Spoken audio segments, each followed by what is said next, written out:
Do you hate villains? Do you think they were born to be evil?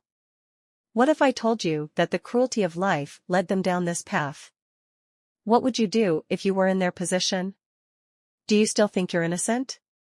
Let's delve into the life of Eleanor, the woman who would become Snow White's evil queen, and see if you still feel the same way. Eleanor was born under a blood-red moon, a chilling omen that filled her kingdom with dread.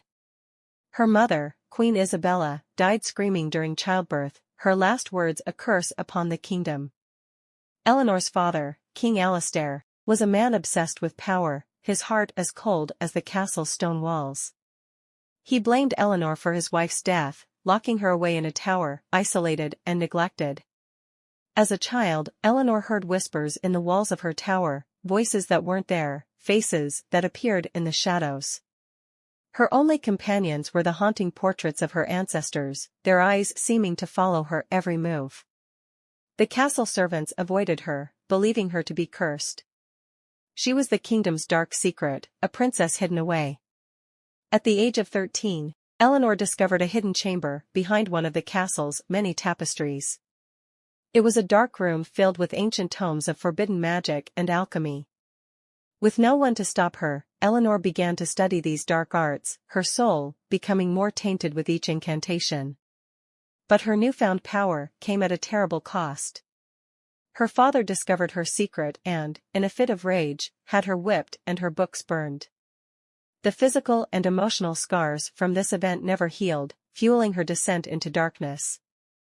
As she grew older, her beauty became the talk of the kingdom, a cruel irony that her outer appearance could be so striking while her soul was so tarnished. Her father, seeing an opportunity, married her off to King Archibald, a sadistic man known for his violent tendencies. On their wedding night, Archibald revealed his true nature, subjecting Eleanor to unspeakable horrors. This was the breaking point, something inside her snapped.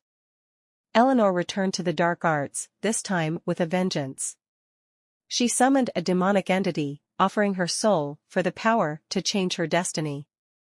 The demon accepted, and Eleanor felt her humanity slip away, replaced by a dark, malevolent force. She poisoned Archibald, watching with glee as he writhed in agony, his life extinguished by the very darkness he had awakened in her. Now a widow, Eleanor seized control of the kingdom.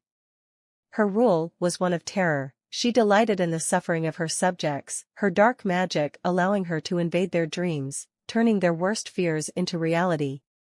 But her insatiable quest for power and beauty had a price.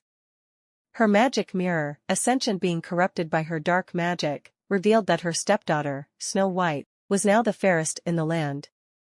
Consumed by jealousy and rage, Eleanor's actions grew more horrific. She sent a huntsman to rip out Snow White's heart, and when he failed, she decided to do the job herself. Disguising herself as an old beggar, she visited Snow White and offered her a poisoned apple, imbued with the essence of pure evil. As Snow White took a bite and fell into a death-like sleep, Eleanor felt a surge of euphoria, as if she had consumed the girl's soul. But her triumph was short-lived. A prince, armed with the Sword of Light, a weapon capable of vanquishing dark magic, arrived. He awakened Snow White with a kiss and led an army against Eleanor.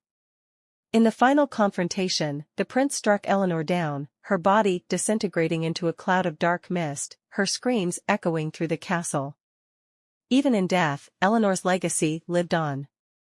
The kingdom was forever scarred by her reign of terror, and the people lived in fear of the dark magic that still lingered. Eleanor was not born evil, she was forged in the fires of suffering and betrayal. And so, the uncomfortable question remains, are we really any different from the villains we hate? Answer my question and follow for more stories.